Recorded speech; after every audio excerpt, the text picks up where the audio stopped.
उत्तराखंड विधानसभा का शीतकालीन सत्र अनिश्चित काल के लिए स्थगित हो गया है और 2 दिन तक चले सत्र की कार्यवाही काफी हंगामेदार रही। इस दौरान विपक्ष ने सरकार को जमकर घेरा और शीतकालीन सत्र के दूसरे दिन सदन ने महिला शैक्षिक आरक्षण और धर्मांतरण विरोधी विधेयक समेत 14 बिल बिना किसी चर्चा के पास कर दिए, जबकि 2 विधेयक वापिस लौट रहे। महिला शैक्षिक आरक्षण वाले विधेयक पे विधायक मुन्ना सिंह चौहान ने समर्थन किया। समूचे सदन ने सर्वसम्मति से विधेयक को मंजूरी दी और विपक्ष ने उत्तराखंड अधीनस्थ सेवा चयन आयोग की भर्तियों में घोटाले के मुद्दे पे सदन में हंगामा किया। मामले की सीबीआई जांच की मांग उठाई। सरकार ने विपक्ष के आरोप को खारिज किया तो नाराज विपक्षी सदस्यों ने सदन से सांकेतिक तौर पे वॉकआउट किया।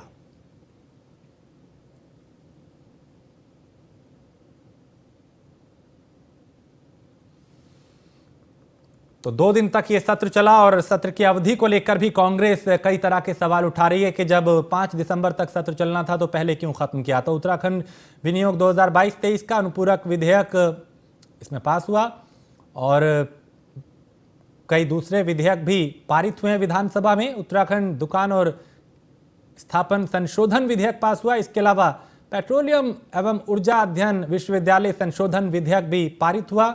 उत्तराखंड धर्म स्वतंत्रता संशोधन विधेयक 2022 भी विधानसभा से पारित हुआ और भारतीय स्टाम्प उत्तराखंड संशोधन विधेयक 2022 पे भी मोहर लगी सदन की।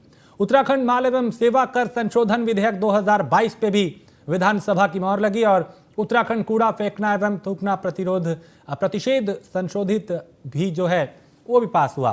तो यहाँ पे कई विधेयक थे जो पारित हुए हैं। पंचायती राज संशोधन विधेयक भी पारित हुआ। इसके अलावा हरिद्वार विश्वविद्यालय विधेयक 2022 भी उत्तराखंड विधानसभा के इस सत्र में पारित हुआ है और उत्तराखंड एवं नगर ग्राम नियोजन तथा विकास संशोधन विधेयक भी पारित हुआ और उत्तराखंड विशेष क्षेत्र संशोधन विधेयक 2022 पे भी विधानसभा की मोहर लगी है और कोशिश ये कि उत्तराखंड को और बेहतर तरीके से मजबूत किया जाए, आगे ले जाया जाए। महिलाओं से जुड़ा हुआ मुद्दा हो या फिर युवाओं से जुड़ा मुद्दा हो, बुजुर्गों से जुड़ा मुद्दा हो या विकास के पथ पे आगे ले जाना।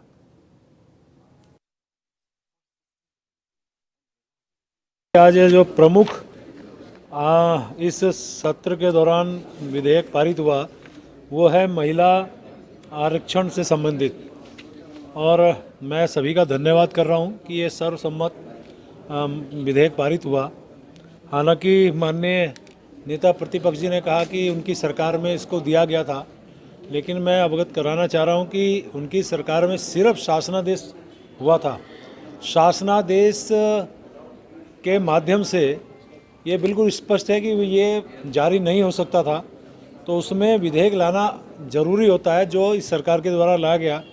इसके लिए मैं धामी जी का, जैसा आप जानते हैं कि मैंने सदन में भी कहा, मैं दोहराना चाह रहा हूँ कि माननीय धामी जी हमारे प्रदेश की महिलाओं के बारे में, अनुसूचित जाति, जनजाति, अन्य तमाम सभी लोगों के लिए, सभी वर्गों के लिए, सभी क्षेत्रों के लिए पूरी तरह से इस उत्तराखंड को कैसे आगे बढ़ाया जा सके उसके लिए बहुत गंभीर है, संवेदनशील है, तभी ये विधेयक पारित हुआ आज। और सुदीप जैन हमारे विशेष संवाददाता इस खबर पे ज्यादा जानकारी के साथ। सुदीप, 2 दिन तक सत्र चला, इन 2 दिनों का क्या कुछ लेखा जोखा रहा? कौन से विधेयक पारित हुए और क्या विपक्ष की यहाँ पे अब भी किन मुद्दों को लेकर विपक्ष जो है वो नाराज दिखाई दे रहा है?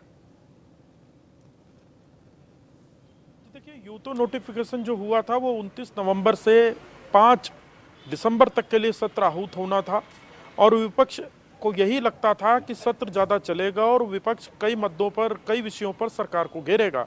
पर 2 दिन का इस सत्र कल न्यूज़ 1 इंडिया ने दिन में ही खुलासा कर दिया था कि आज सत्र यानी बीते रोज सत्र समाप्त हो सकता है, बिजनेस नहीं है हाउस में। हाँ। और विपक्ष के विषय शायद शामिल ना हो पाए। ठीक वही हुआ और कल शाम को सत्र संपन्न हो गया। राज्य सरकार ने कई विधेयक पास कराए। इसमें राज्य सरकार के एजेंडे पर 2 प्रमुख विषय थे। पहला, धर्मांतरण कानून, यानी कोई जोर जबरदस्ती, धन, बल, लोभ, लालच के आधार पर किसी का धर्म नहीं परिवर्तित करा सकेगा और यदि कोई धर्म परिवर्तन चाहता है तो उसे इसकी सूचना देनी होगी। दूसरा, महिलाओं को, जो उत्तराखंड की मूल निवासी महिलाएं हैं, उनको राज्य के लोक सेवा आयोग में 30% आरक्षण मिलेगा। इसके लिए सरकार विधेयक लाई थी जो कल सदन पर पास होकर अब कानून बन चुका है। अभी तक जो राज्य की महिलाओं को ये लाभ मिलता था वो एक शासनादेश के आधार पर मिलता था, जिसे हम गवर्नमेंट ऑर्डर भी कहते हैं। पर बीते दिनों जब ये विषय हाईकोर्ट में गया, हाईकोर्ट ने इस पर रोक लगाई, सरकार सुप्रीम कोर्ट गई, सुप्रीम कोर्ट से हाईकोर्ट के आदेश पर रोक लगवाकर इस व्यवस्था को बरकरार रखा। तो राज्य सरकार को लगता था कि भविष्य में ये विषय जो इस प्रकार के विवाद हों ये खत्म हो, लिहाजा सरकार कानून लेकर आई है। और जैसा कि मुख्यमंत्री पुष्कर सिंह धामी ने कहा था कि वो महिलाओं के हितों के लिए, महिलाओं की नौकरियों के विषय को लेकर गंभीर है, और राज्य सरकार ने ऐसा सदन में करके भी दिखाया है। विपक्ष आज भी ये सवाल प्रश्न खड़े कर रहा है, जबकि सत्र कल संपन्न हो चुका है, कि सरकार ने सत्र विभिन्न विषयों पर खुद को घिरते हुए देखकर सत्र को कम समय में संपन्न करा दिया। जबकि विधानसभा अध्यक्ष रितु खंडूरी कहती हैं कि जो सत्र का संचालन है वो जनता के टैक्स के पैसे से होता है, और जब बिजनेस नहीं है तो ऐसे में अनावश्यक सत्र को चलाना संभव नहीं है। बिजनेस होगा तो 4 दिन नहीं 7 दिन भी सत्र चलेगा, पर बिजनेस होना यानी काम होना जरूरी है।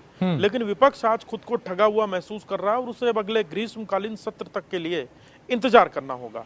ऐसे में सुदीप, चूंकि जो मुख्यमंत्री धामी ने कहा था महिलाओं को लेकर, राज्य आंदोलनकारियों को लेकर जो वादा किया था, लगता है वो उसे पूरी गंभीरता के साथ पूरा करने की दिशा में आगे बढ़ रहे हैं। देखिए, राज्य आंदोलनकारियों का जो कानून था, जो विधेयक था, वो सदन में नहीं आ सका है। उसमें कुछ तकनीकी खामी बताई जा रही है, लिहाजा विधि विभाग जो सरकार का होता है, जिसे हम लॉ डिपार्टमेंट कहते हैं, वहाँ पर पत्रावली दोबारा गई है। जहाँ तक महिलाओं को आरक्षण देने की बात है तो उस पर राज्य सरकार ने विधेयक जो कल प्रस्तुत किया और कल शाम को उसे पास कराते हुए इसे कानून की शक्ल दे दी है। यानी अब राज्य की जो स्थानीय महिलाएं हैं वो लोक सेवा आयोग में यदि कोई आवेदन करती हैं तो राज्य की महिलाओं को सीधे तौर पर 30% आरक्षण का लाभ मिलेगा। और सरकार ने इसलिए भी इस व्यवस्था को कानून की शक्ल दी क्योंकि भविष्य में यदि कोई कोर्ट अदालत जाए तो उसके रास्ते खत्म हो, क्योंकि ये राज्य का अपना कानून हो चुका है। चलिए, बहुत शुक्रिया सुदीप इस तमाम जानकारी के लिए। तो देखिए, उत्तराखंड विधानसभा का सत्र 2 दिन चला, लेकिन इस 2 दिन में बहुत से विधेयक थे जो विधानसभा से पारित हुए हैं। आगे बढ़ते हैं। विधानसभा सत्र सीमा से जल्द समाप्त करने पर कांग्रेस ने, यानी जो समय से पहले खत्म करने पे कांग्रेस ने निशाना साधा है और कहा कि 7 दिन का सत्र 2 दिन में समाप्त होना बहुत ही दुर्भाग्यपूर्ण है। बहुत से अनसुलझे सवाल रह गए। सत्र पूरे समय चलता तो सार्थक चर्चा होती। सरकार मुद्दों पर चर्चा नहीं करना चाहती थी। ये सरकार की नाकामी है। कार्य मंत्रणा समिति की जो बैठक संपन्न हुई थी उसमें कार्यरत एजेंडा 29 नवंबर से 5 दिसंबर तक निर्धारित किया गया था, और आज सत्र का दूसरा दिवस है और आनंद फानंद में सत्र को अनिश्चित काल के लिए स्थगित कर दिया गया। बहुत ही दुर्भाग्यपूर्ण है। हम लोग प्रदेश के ज्वलंत समस्याओं को लेकर, ज्वलंत मुद्दों को लेकर सदन में सरकार का ध्यान आकर्षित करना चाहते थे, सरकार से जवाब मांगना चाहते थे। हमारे माननीय विधायकों के विधानसभावार कई सवाल थे, कई प्रश्न थे, लेकिन सरकार ने आनंद फानंद में जो सत्र को स्थगित किया है अनिश्चित काल के लिए, बहुत ही दुर्भाग्यपूर्ण है। कार्य मंत्रणा समिति और उत्तराखंड में विधायी कार्य निपटने के साथ ही 7 दिन का शीतकालीन सत्र सिर्फ 2 दिन में अनिश्चित काल के लिए स्थगित हो गया। सदन 5 दिसंबर तक प्रस्तावित था। बुधवार देर शाम विधानसभा के प्रभारी सचिव हेमपंत ने सत्र को अनिश्चित काल के लिए स्थगित होने की अधिसूचना जारी कर दी। विधानसभा अध्यक्ष ने कहा कि सदन टैक्स देने वालों के पैसे से चलता है और जब मेरे पास कोई भी बिजनेस नहीं होगा तो मेरे लिए सत्र चुना बेमानी होगा।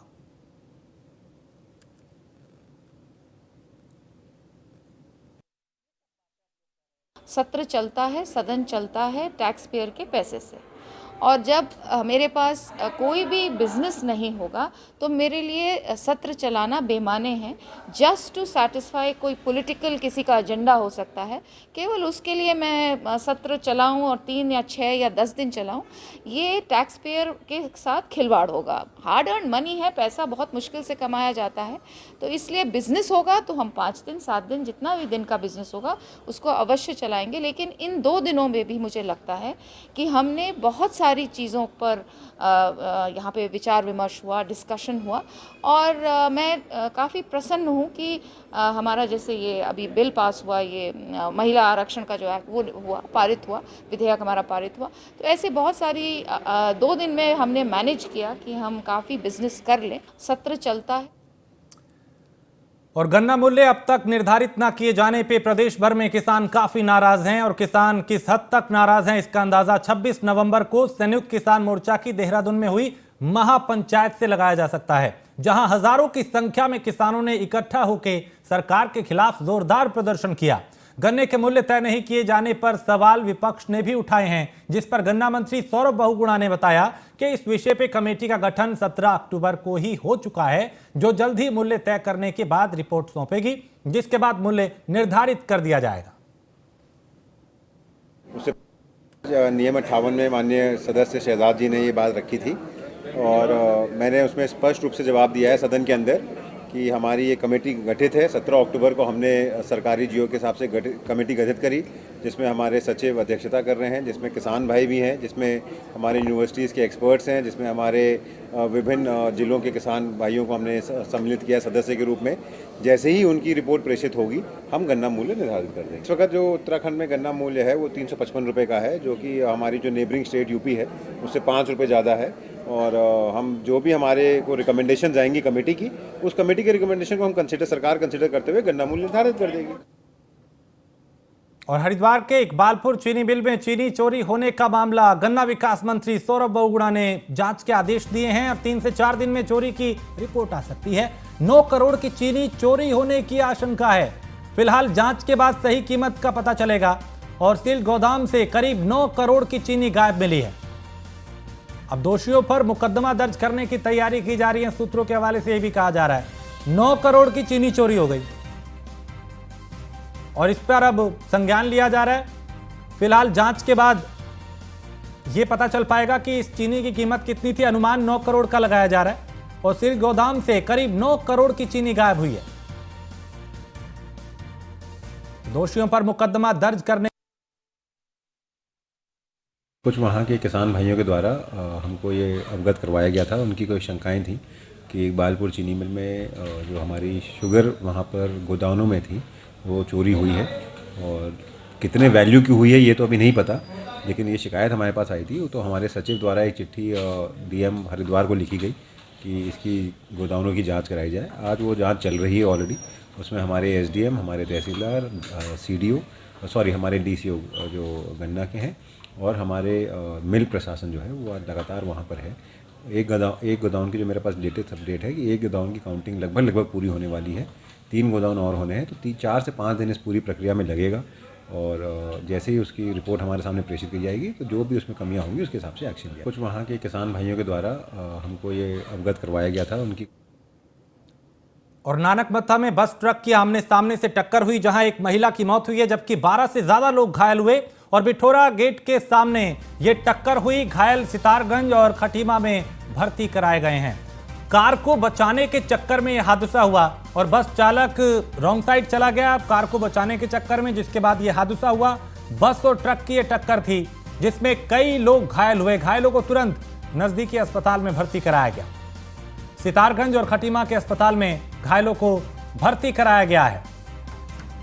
तो एक कार को बचाने के चक्कर में यह हादसा हुआ। दरअसल जो बस चालक था वो रॉन्ग साइड चले गए और वहां से आ रहे ट्रक से बस टकरा गई। और इस तस्वीर को देख के भी अंदाजा लगाया जा सकता है कि हादसा कितना भयावह रहा होगा। अगला हिस्सा पूरी तरह से क्षतिग्रस्त हो चुका है। हादसे के बाद वहां काफी देर तक यातायात बाधित रहा। जी के करीब सिसई खेड़ा है, तो यहाँ पे एक ट्रक और बस की भिड़ंत हो गई। उसमें एक सितारगंज की तरफ से एक आल्टो आई थी जो ओवर स्पीड में थी। उसको बचाने के चक्कर में बस वाले ने थोड़ा सा अंदर की तरफ मोड़ दिया, जिससे उसकी टक्कर ट्रक से हो गई। इसमें अभी तक जो बताया जा रहे हैं घायल, इसमें लगभग 6 घायल हैं। एक की डेथ बताई जा रही है। घायलों को खटीमा और सितारगंज हॉस्पिटल में भर्ती करा दिया गया है। उनका अभी ट्रीटमेंट चल रहा है। जी के करीब सिसई खेड़ा है, तो यहाँ पे एक ट्रक और बस की भिड़ंत हो गई। और राज्य सरकार मसूरी में संपन्न हुए 3 दिवसीय चिंतन शिविर को लेकर अब और तेजी से आगे बढ़ने जा रही है। सचिव नियोजन ने बताया कि चिंतन शिविर में आए सभी ऐसे मामले जिन पर आगे काम करना है का सिंगल कैबिनेट नोट बनेगा और कैबिनेट के सामने पेश किया जाएगा।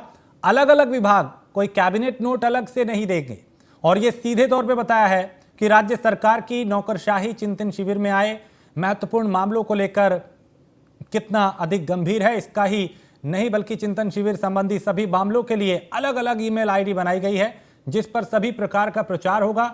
सचिव नियोजन आर मीनाक्षी सुंदरम ने बताया कि मंगलवार तक सभी प्रस्ताव तैयार कर मुख्य सचिव को प्रेषित कर दिए जाएंगे और मुख्य सचिव से अंतिम चर्चा के बाद इसे कैबिनेट के सामने लाया जाएगा। इसमें मुख्य रूप से पर्यटन, स्वास्थ्य, राजस्व, ग्राम विकास व कृषि के मामले प्रमुखता से रखे गए हैं।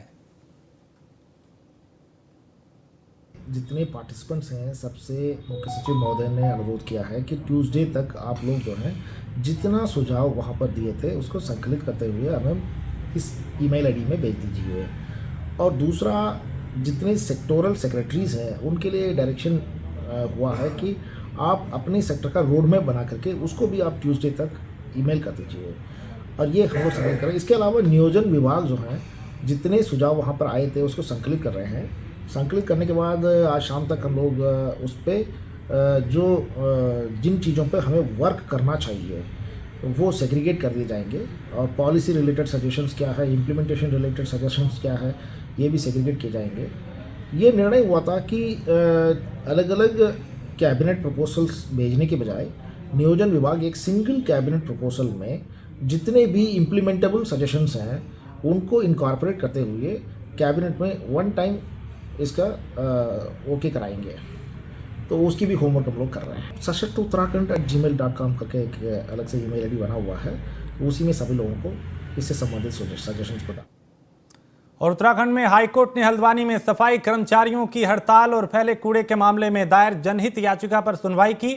मामले को सुनने के बाद मुख्य न्यायाधीश विपिन सांघी ने और न्यायमूर्ति आरसी खुल्बे की खंडपीठ ने हड़ताल कर रहे सफाई कर्मचारियों से तुरंत कार्य पे लौटने को कहा है। साथ ही कहा कि अगर सफाई कर्मचारी काम पर वापस नहीं लौटे तो कोर्ट उनके खिलाफ सख्त कार्रवाई करेगा। साथ ही कोर्ट ने कहा कि सरकार व नगर निगम सफाई कर्मचारियों की मांग पर विचार करे। कोर्ट ने टिप्पणी करते हुए कहा कि अपनी मांगों को लेकर शहर को बंधक नहीं बनाया जा सकता।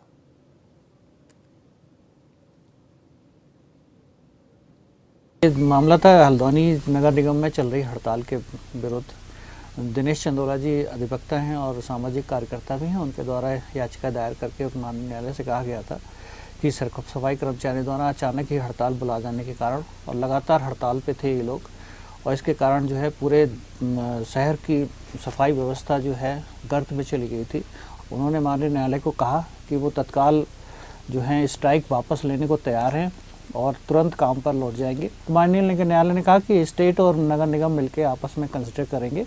हालांकि तत्काल उनको निर्देश दिया है कि वो काम पर लौटेंगे और तुरंत काम स्टार्ट। और विश्व एड्स दिवस के मौके पर राजधानी देहरादून के गांधी पार्क से जन जागरूकता रैली निकाली गई। रैली को स्वास्थ्य मंत्री धन सिंह रावत ने हरी झंडी दिखा के रवाना किया। वहीं रैली में प्रतिभाग करते हुए स्वास्थ्य मंत्री धन सिंह रावत का कहना है कि एड्स को लेकर जनता के बीच जागरूकता आना बेहद जरूरी है। प्रदेश में 5000 से ज्यादा एड्स मरीजों की संख्या है जिनके उपचार की पूरी व्यवस्था स्वास्थ्य विभाग ने की है। जन जागरूकता के बहाने हम जनता से अपील कर रहे हैं कि अगर आपके पास आसपास कोई एड्स मरीज है तो उसकी जानकारी दें जिससे समय से इलाज शुरू हो सके।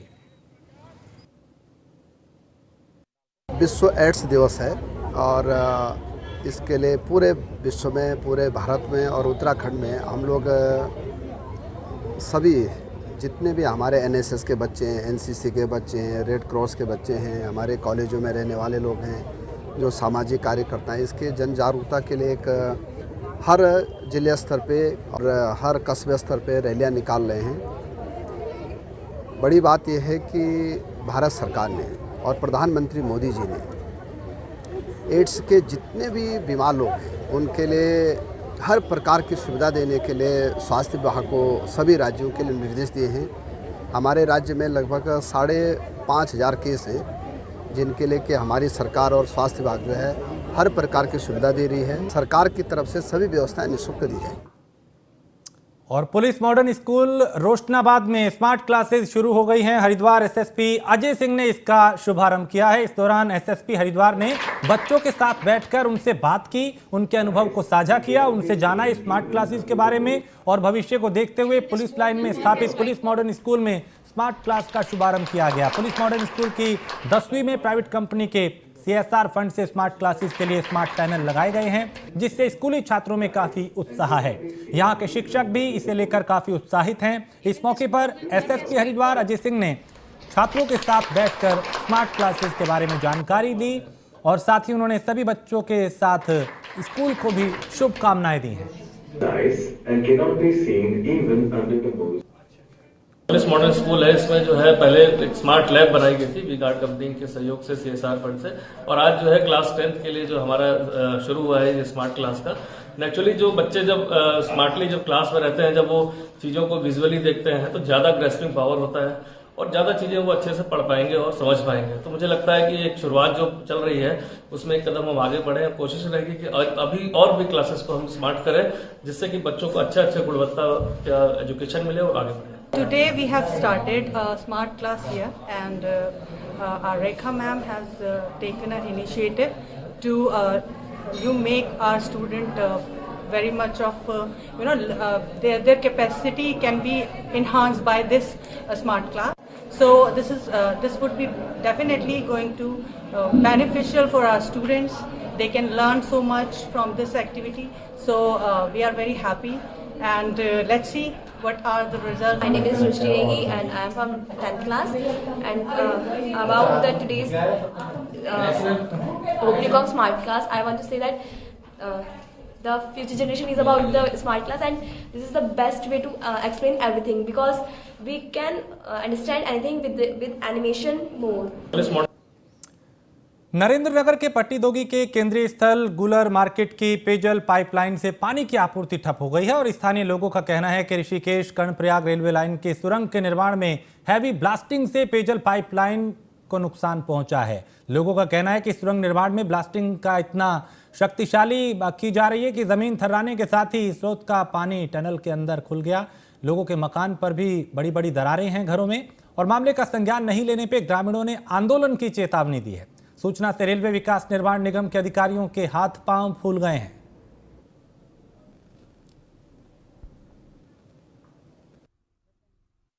हम लोग ने साइट विजिट करी थी जहाँ पे स्रोत है, वहाँ पे अभी हम क्या करेंगे, अपने टनल में चेक कर लेंगे कि पानी का कितना वॉल्यूम आया था। फिर क्या है, ये इस बीच में जो हमारा जल संस्थान है, जो भी अगर हमारे उससे हुआ है तो हम जो भी एस्टिमेट आएगा उसको बियर करेंगे, और मतलब क्योंकि हमारा काम टनल बनाने का है मेन, तो फिर जो मेन काम ये लाइन बिछाने का जल संस्थान का और जल निगम का है, तो जो भी एस्टिमेट आएगा हम लोग उसको बियर करके वो उनको पहुँचाएंगे। रेलवे का जो कार्य चल रहा है तो टनल बनने से तमाम स्रोत सूखने पे आ गए हैं, जिसका मैंने 2018 में पहले ही एक तहसील दिवस के माध्यम से लेटर दे चुका हूँ कि यहाँ पे जो ये रेलवे टनल हम विरोध नहीं कर रहे हैं विकास के लिए, मगर हमारे विकास के साथ हमारा तो विनाश हो रहा है। तो हमने उस समय भी एहसास करवा दिया था, पर आज वही स्थिति आ गई कि तमाम स्रोत जो है सूख गए। सडनली रात को ये नौबत आई और आज हम स्रोत पे गए तो स्रोत पे देखा तो वहाँ पे कोई पानी की बूंद ही नहीं है। तो अभी इनसे जल संस्थान, RBNL वाले, जल निगम वाले तमाम यहाँ बिहार के थे, तीनों ने जो आश्वासन दिया, तीनों ने कल तक देख, अगर नहीं मानते हैं तो मजबूर होकर के हमें RBNL का काम रोकना पड़ेगा। टनल से पानी स्रोत का सूख गया है, तो अभी हम टैंकर से वैकल्पिक व्यवस्था कर रहे हैं, और कल मैं BFG से L-3 HDP पाइप जोड़ के वैकल्पिक टैंक में चालू कर देंगे। रात दिन मशीनें चल रही हैं, हमारे लिए रात दिन सोना बिल्कुल सोना हराम हो रखा है। जब ब्लास्ट होते हैं तो हमको घर से बाहर भागना पड़ता है, बिल्कुल भय का माहौल है। LNT वाले बोलते हैं कि हम RBN वालों को बोलो, RBN वाले बोलते हैं कि LNT वालों को बोलो। हमारे को अभी लिखित में कोई आश्वासन नहीं मिला, हम चुप रहने वाले नहीं हैं। और गोपेश्वर के प्रतिष्ठित स्कूल के एक शिक्षक पे नाबालिग के साथ दुष्कर्म का आरोप लगा है, जिसके विरोध में NSUI ने देहरादून DAV PG कॉलेज में पुतला दहन कर जोरदार प्रदर्शन किया और ABVP मुर्दाबाद के नारे लगाए। NSUI के प्रदेश इंचार्ज अक्षय लाखड़ा ने बताया कि इस मामले में आरोपी शिक्षक अखिल भारतीय विद्यार्थी परिषद का सक्रिय सदस्य है।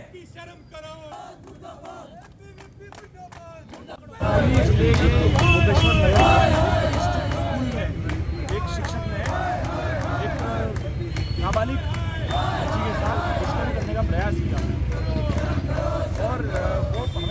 क्या कहते हैं जो शिक्षक था वो एबीवीपी से जुड़ा हुआ है और इसकी एनएसयूआई घोर निंदा करती है। और आज हमने एबीवीपी और संघ का चाल चरित्र देखते हुए ये पहला मौका नहीं है। अभी कुछ समय पहले ही अंकिता भंडारी हत्याकांड हुआ, उसमें जिस तरह से सबूत मिटाए गए, वीआईपी का नाम उजागर नहीं करा गया, वो संघ और भाजपा दोनों का चाल चरित्र सब दिखाता है। इसके विरोध में आज हमने यहाँ डीएवी कॉलेज के आगे एबीवीपी का पुतला दहन दरिंदा है जिसका नाम नरेंद्र रावत है। एबीवीपी का वो एक जाना मान्य कार्यकर्ता है। पॉस्को एक्ट के तहत कल उसको जेल भेज दिया गया। एक स्कूल जाती हुई बच्ची के साथ वो पार्क में दरिंदगी करता है और इस समय पर बीजेपी और एबीवीपी से चुप है। और बीजेपी की प्रदेश अध्यक्ष ममता सिंह जो मुझे कहना है उन्होंने इस मामले पर चूं तक नहीं करी। जिस प्रकार आप लोगों ने पहले ही प्रकरण में देखा होगा, अंकिता भंडारी के मामले में भी बीजेपी और एबीवीपी बिल्कुल चुप थे। और अंकिता भंडारी के मामले में जैसे सबूत नष्ट करने के लिए हम लोगों ने बुलडोजर चलवा दिया, हम इंतजार कर रहे हैं कि कब इस एबीवीपी के दरिंदे एक कार्यकर्ता जो उनका नरेंद्र रावत है, इसके घर पे बुलडोजर कब चलेगा, उसी के खिलाफ हम लोगों ने आज ये प्रदर्शन किया। और इसी के साथ इस बुलेटिन में फिलहाल इतना ही। देश प्रदेश की बाकी खबरों के लिए आप देखते रहिए न्यूज़ 1 इंडिया।